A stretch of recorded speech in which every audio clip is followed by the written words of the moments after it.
Hi guys, my name is Koushik and welcome back to LetCode. In this video, we are going to learn how to use the LetXPath effectively, and also we are going to discuss what are the new changes that are adopted in the LetXPath. So we have a new version called 1.0.3 and there are so many changes. The first major changes is the CSS. Yes, LetXPath is not only a product that is going to support for XPath, it is also going to support for the CSS. And few of the XPath patterns has been enhanced now. And also we have the advanced access level.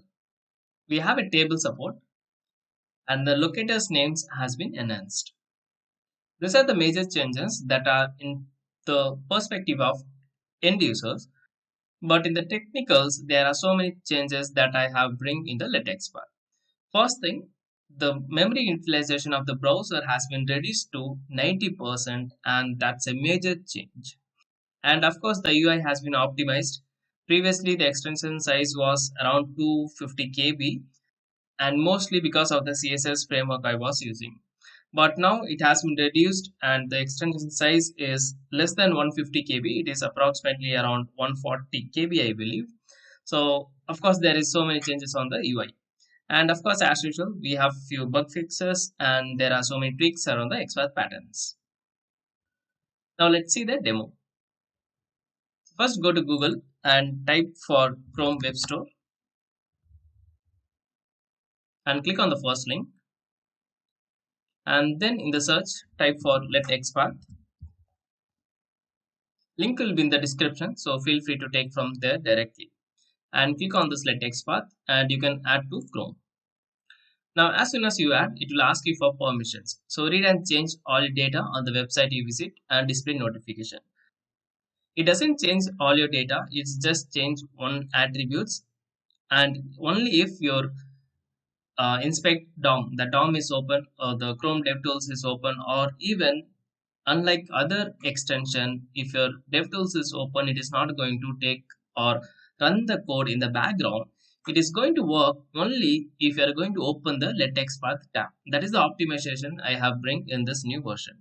And notifications, so if there is any new change log I'm going to bring, just to notify you, I'm using the notifications permissions. So if you wanted to learn more about this permissions, or if you're concerned about the security, you can probably check out my LetXPath entire source code or the entire video I have posted on my channel, where you can learn how to build an XPath product and you can build your own product.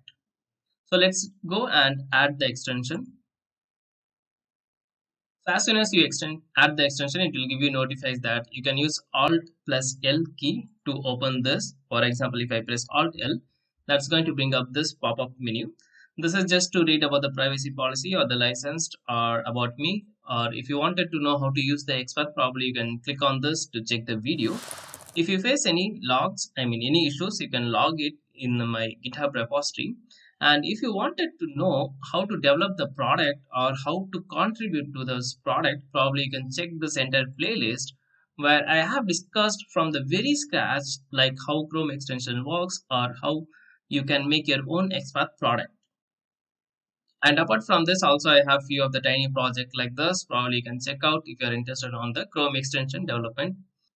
Okay, coming back to the product. So first of all, we have to do the uninstall, or else make sure that you are going to close all your tabs and you are going to open a new tab and then you are going to continue. But I will recommend you to please restart your browser at least once. Now let's take an example. So I'm going to head over to my letcode.in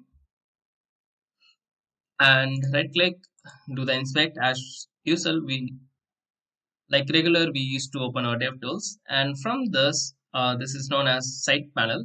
From the site panel, click and open this LetXPath. As soon as you open the menu, you can see that we have to XPath as of now. I'm going to inspect this button, so click and click.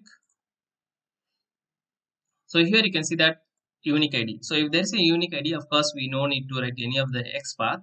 So that's the reason I have got like unique ID, name, class name, tag name. If there is anything unique, that's going to be shown in the UI. And this is the UI, fully white theme. Some people like the black, but that may be in the future roadmap. As of now, it's going to be fully white.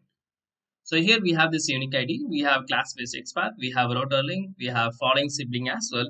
and we have another following sibling, and then we have the parent from the class, parent class XPath. So the names are now enhanced. You can see that based on this, so you can understand what is the XPath pattern we are going to take. Now, if you want to take this ID value, you can click on this. So it will give you like pop up a small tooltip, which is a self explanation. So you can copy the value. For example, let's open the notepad and I'm going to paste. So this is my unique ID to click on this button. Now let's go and click on this, and probably I can click on this get me in, and here let's say that I want to find this. So go and inspect again, and here you can see that we have name called, ID called full name and class is XPath, and we also have a placeholder. So I want to copy the value, so let's copy and paste in the notepad. And just in case if you wanted to make sure it's correct, you can always check in the DOM by Control F and Control V, but that's really not necessary. LetXPath has a optimized code to find the XPath within the DOM itself. If the evaluation is getting failed, it will not show you on the result. Okay, and here you can see it is going to give us like parent based. So I can copy this and I can paste and check. Of course, it's correct, right? That's fine. The second changes is the CSS. So let me inspect this one first. Yeah, and now if I go to the CSS, you can see that we have a ID called unique ID. So hashtag ID just to find the unique locator. So I can just copy and paste over here. So you can see it's correct. If you wanted to get based on the tag name, that's also possible here. And let's take something else. Maybe I can go back and I can take this one. So here you can see that it's going to give us the ID, and sometimes it will give you the class name as well if it's going to be unique here.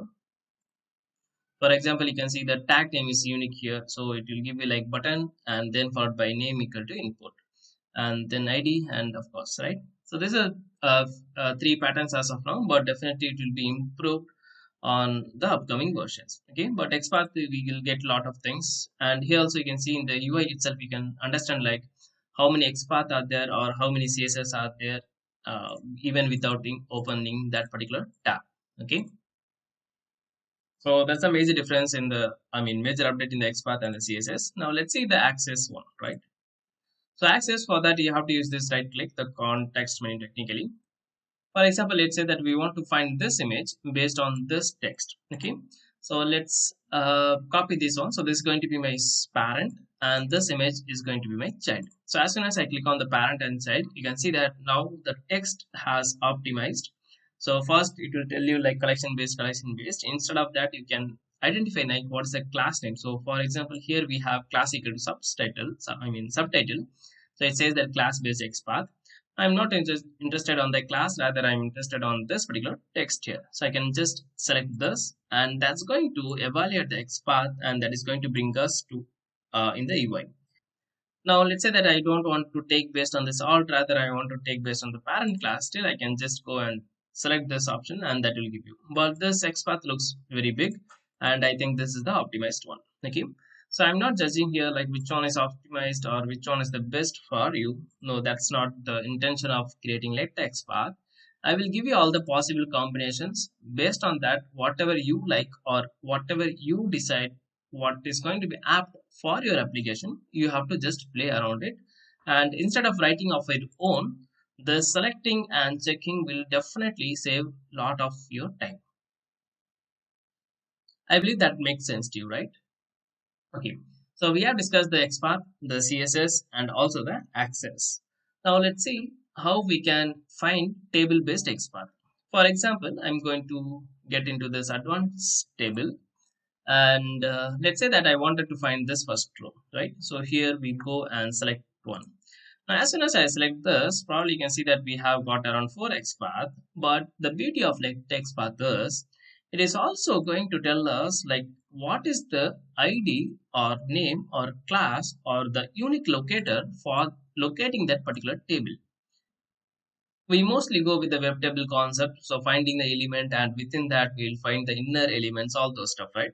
For that, of course, we have to find the unique locator of that particular ID. So that is the intention of bringing these changes here as well. And so you can just copy this and probably you can check it here. You can see that the entire table is highlighting. So it will say like number of tables present on that particular website. I mean on that page, and also what is the unique locator of that table. And if you're interested to find this one particular, right? So I can just copy this and check here, and you can see that it's going to give us this particular university of something. So whatever we inspected, right? So here you can, instead of like 1 and 2, you can just loop it within your loop, and you can change this to I, and based on some conditions you can do any of the actions on that particular table, right? So that's the beauty of LetXPath. It will give you all the table informations as well, right? So far we have discussed like the XPath, the CSS, the access, and also the table concept. Now, as soon as you find the XPath, we are going to write the script, all right? So LetXPath will help you to enhance the writing, the way you write the script. For example, let's say that we wanted to type something on this input, right? So I just do right click and inspect, and here I can say like what is the locator I want. First, we have a unit tag name, or we have a type based XPath. Of course, we can go with the tag name, it's unique, so we can use it. Now, here we have two options. What are the options? So, this is the input box, right? So, what we mostly do in on any of the input is mostly maybe type or maybe get the attribute. Of course, there can be so many things like getting the CSS or something like that, but mostly we used to type or we used to get the attribute, right? So in the snippet, you can see that we have send keys as well as get attribute. Now, once I click on the send keys, by default, you no need to click or copy to anything. As soon as you do the click, it's going to say like copied. That means the value has been copied already. For example, if I go back here and if I paste, you can see that now we are getting this driver.find element. That is your Selenium Java syntax, right? Now, let's say that you are going to work on the Protractor, not the Selenium. So what we can do? So you can click on the setting icon that is going to bring up the setting page. And here you can select whatever the language you are using. For example, Selenium Python, Selenium C# or Protractor. WebDriver, IO, and the custom framework is in progress. Maybe by end of this month, you will get it definitely. Okay, so I'm going to click on this Protractor because that is what I prefer the most. Let's close it and close this tab as well. Now let's go back, and no need to refresh or do anything. Just simply select the send keys now, and here you can see that the element by tag name is there. I can just go and paste it here for your reference, and you can see that this is the Protractor snippet we used here, right? Now let's say that this is going to be XPath, right? So this is our tag name, unique tag name basically. So here you can see that by.tag name. Now this is our type, technically XPath, right? So if I click send keys on this, now you can see that it is actually giving us like element by.xpath. That's really cool, right? So you have support for the Selenium Python, Selenium Java, Selenium with C#, and also Protractor. And few other things are in progress. Okay. If you have any queries, please do let me know in the comments, or maybe you can connect with me on LinkedIn. I'll be happy to show you demos or maybe clarify your few of the doubts. And if you really like the product, start using it. And of course, please give me a rating on the Chrome Web Store. That will definitely help me to bring more changes to the XPath product, and also it will reach to other people as well. Okay. So I hope you have enjoyed the video, and if you really like, please do review and share it with your friends and colleagues. That will definitely help me. In case if you found any bug, please raise a issue on the GitHub. I will be happy to resolve it. And if you are interested to contribute to the LetXPath, if you wanted to know how this is developed, I already have a playlist. You can check that. And if you wanted to do the contribution, probably you can just send me a PR. I'll be happy to review it. And what are the ideas you have, probably you can share with me. What are the benefits you are going to get is probably not the money here. It's purely based on the learning. I'm not going to get anything out of this. This is just for my learning and to give something back to the community. So if you are going to contribute, probably you will get a chance to work along with me, and definitely you will be learning so many things, right? So that's it from my side. Thanks for watching. See you in the next one very soon.